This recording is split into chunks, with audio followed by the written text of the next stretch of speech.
Are you ready to talk the election? Are you ready to talk the next 6 weeks from today will be the election? That is really, it's hard to believe. 6 weeks from today, we are going to be electing the very next president.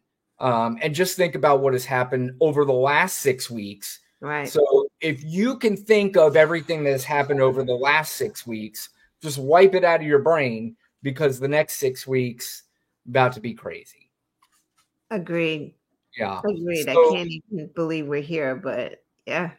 I know. And, as we get closer and closer, it's just going to get, I don't know. It's going to, I talked about earlier about having a pit in my stomach about the Mets. I mean, I think the pit in the stomach about what's going to happen in this election is definitely going to be something that we're all going to have, really, no matter who you vote for. But, at the end of the day, this is, again, we've said this before, the most important election of our lifetime. Lana, there have been some recent polls that have just came out. And, we talk about polls here and there, and, we talk about whether or not they're something we take seriously or something, we put all our eggs in a basket, and not necessarily. But, at some point you got to look at them and sort of assess, what's going on here. But there was one that just came out from CNN recently and had some very interesting data. And let's go over that and read some of that. Tell me if you can see this, Lana. Okay. Yes? I can see it, yes. Okay, good. Okay, so CNN came out with this poll that the race for president between Vice President Kamala Harris and former President Donald Trump is exceedingly close, with Harris' support resting on stronger personal appeal, while Trump draws on diehard base and wide advantage on handling the economy, which is insane. And that's something we're going to get to here in a little bit. To run about, even despite less positive views on him, his empathy and temperament, among likely voters nationwide. A new CNN poll conducted by SSRS finds 48% support Harris and 47% Trump, a margin that suggests no clear leader in the race.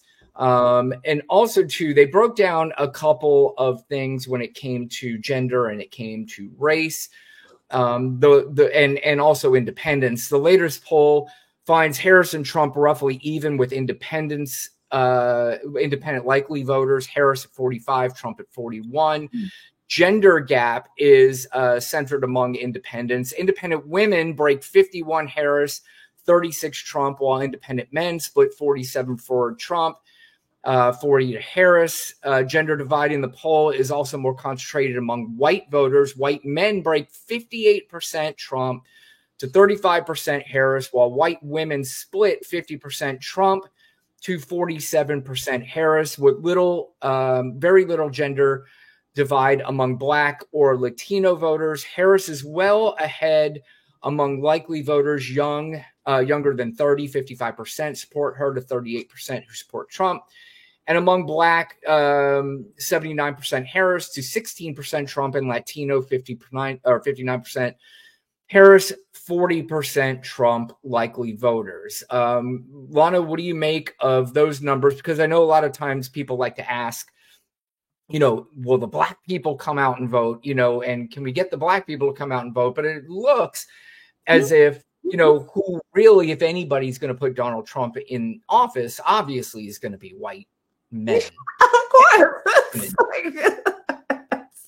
You don't have to worry about Black people. We vote overwhelmingly Democratic. Like, mind your community.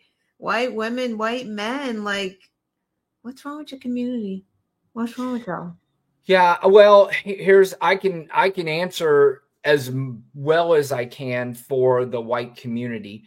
So I want to, because I'm part of, what was it, the 38% of the white men who is going to vote for Kamala Harris. And, I've been around enough white males in my life to understand what the problem is with these white people. And I said this on my last show, and the biggest problem is that these white males who are voting for Donald Trump, they look at this as some sort of sign of masculinity, but it really is masking a deep there's an underlying thing going on with white men that they feel like they need to vote for somebody that they think shows strength and power because they lack that same strength and power themselves. So, Right. they have to compensate for the insecurities that they have about themselves. And Lana, you and I have talked about this before. There's just this thing that white men cannot be lumped in with anybody else that they feel is below them. So this is a very uneducated vote. And I would imagine that a lot of the 58% of those white men are not educated men. They're more uneducated men. And, it's really more of a self-deference than it is a self-confidence thing. Interesting. I don't know. It's just like I don't get it.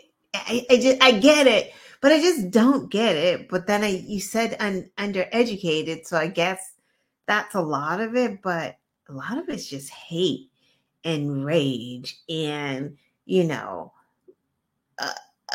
underachieving, and that's part of what you said, right? It's like so he can actually say the other are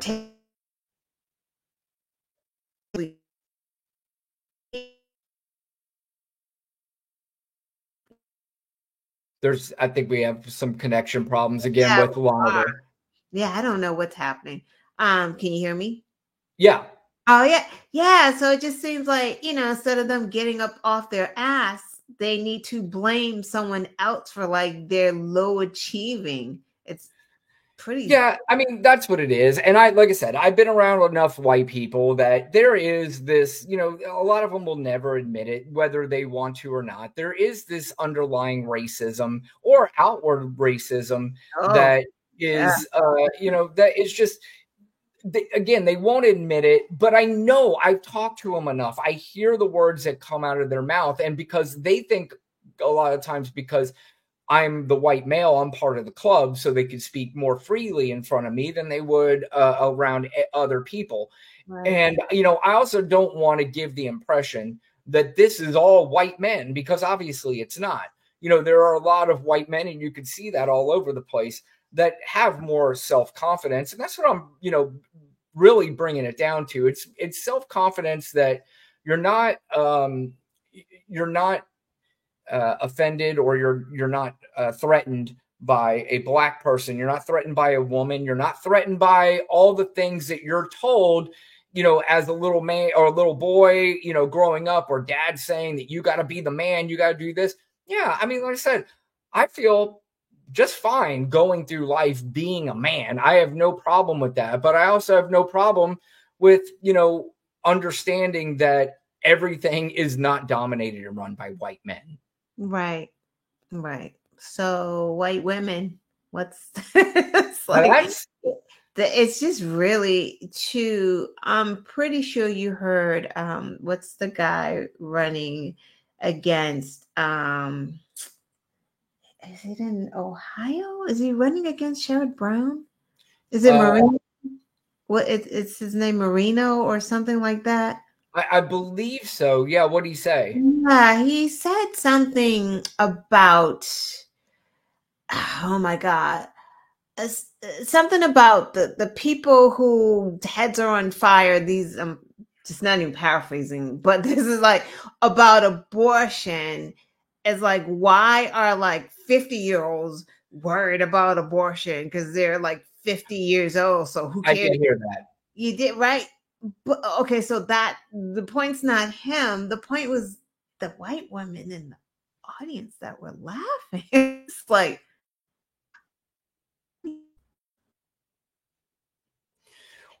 You're cutting out again, and to your point, I mean, really, where that comes down to, a lot of it is the white women that are in that audience, and the women that are, the white women are part of this really cultish, like, evangelical side of white women. Now, I am still surprised that the majority of, even though it's slight, of white women would still vote for Donald Trump. First of all, and we're going to play some clips of Donald Trump talking, and it still baffles me to this day, after 9 years, after listening to this idiot speak, how anybody could listen to him and say, and again, it goes back to the white people that are doing. These are very uneducated white people. How many times have you seen any interviews outside of these Trump rallies where they interview these white people, and any of them sound like they're, scholars, like they're very smart, and you go like, holy shit, I never thought about that. Every one of them, you're just like, oh, these poor. Heard one today. Yamiche was interviewing her, and she was talking about those people. And she's like, well, basically, what's the problem? She's like, well, they are, they're taking the jobs. Oh, what? Yeah, I don't know what's going on. I think you're breaking out again, Lana. So I don't know. Do you want to try to like log out and refresh your computer or something? Sure, I can do that. Yeah, I'll do that. If you want to try that, no. Everyone, see what goes on behind the scenes. He tries to get rid of me. Yeah. What is with I'll be back. Okay. We'll see. Okay. All right. So while she's doing that, let's go over another poll that has just come out recently. It is the Quinnipiac poll, and this one has very similar to the CNN poll. A new national poll shows a tightening presidential race, with former President Trump outpacing President or Vice President Harris by 1 percentage point among likely voters. The difference between being within the survey margin of error. A Quinnipiac University survey released on Tuesday found that Trump had 48% backing from likely 2024 election voters, while Harris received 47%.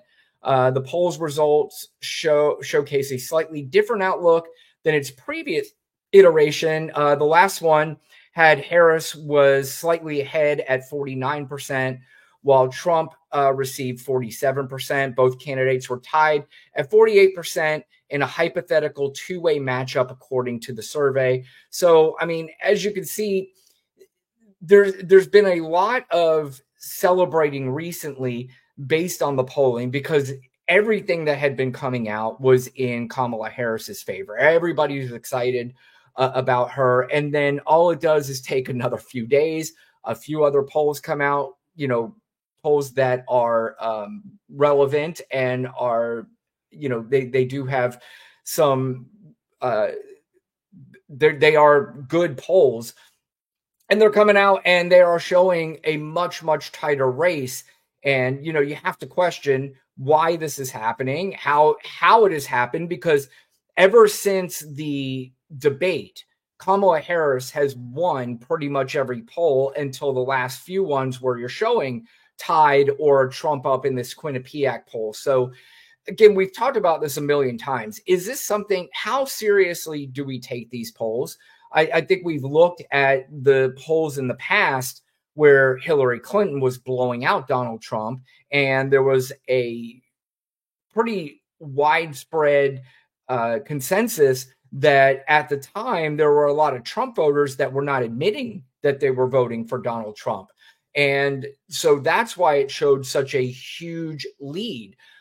But on the other end, Joe Biden was showing a huge lead against Donald Trump at this time. In fact, there's another one I want to share here. We can go to Real Clear Politics and show where the polls are right now nationally between Harris and Trump. But if you look here, so first of all, let's start at the overall polling. Harris's total has gone up 2.1%. Now, that was a little bit over a point, went to a point and a half. Now it's all the way up to 2.1 points. And that includes the CNN and Quinnipiac polls that we just talked about. You saw Reuters just came out with one post-debate, Harris up 6. CBS News post-debate, Harris up 4. Post-debate, Morning Consult, Harris plus 5.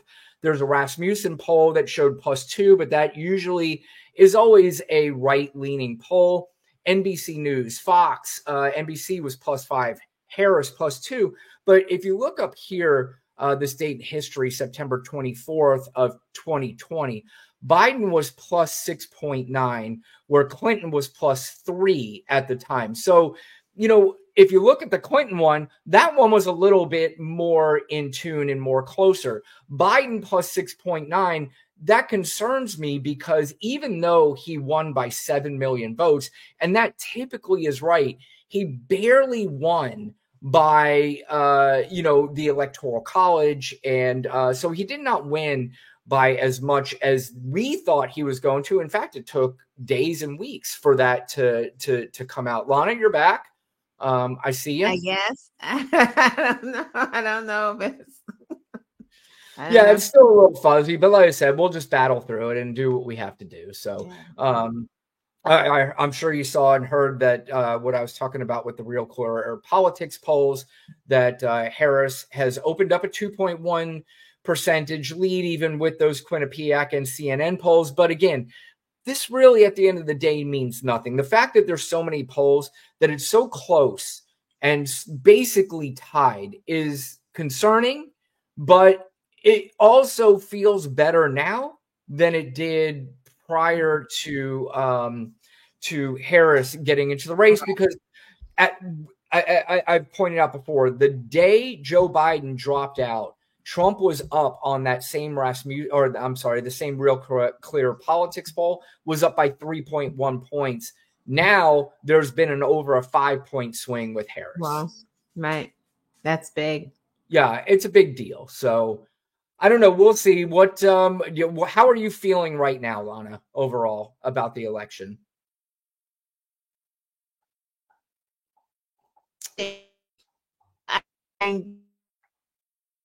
Counted. You're breaking out. Yeah, can't ask me anything. I don't know what's happening. I think that the newly registered aren't being counted, so I think we may be doing better than what it looks like we're doing, but I don't know. Yeah, I mean, there's hope in a lot of states that I don't think that we had hope in at one point. We didn't have hope in North Carolina. Didn't have hope in Florida. And I'm telling you, there are people just being in the state. You'd be surprised how many people I'm hearing more and more every day that Florida is in play. Now, we heard the same thing in 2020 about Texas, and people were getting very excited about Texas. And I think Biden still lost Texas by 4 points at least. So I don't want to put too much excitement into that. But as time goes on, I'm not ruling out Florida, and we're definitely not ruling out North Carolina, especially after the news with Mark Robinson, even though he had no chance in winning anyway. I don't know what the big deal was. I mean, I know what the big deal was, but he wasn't going to win North Carolina.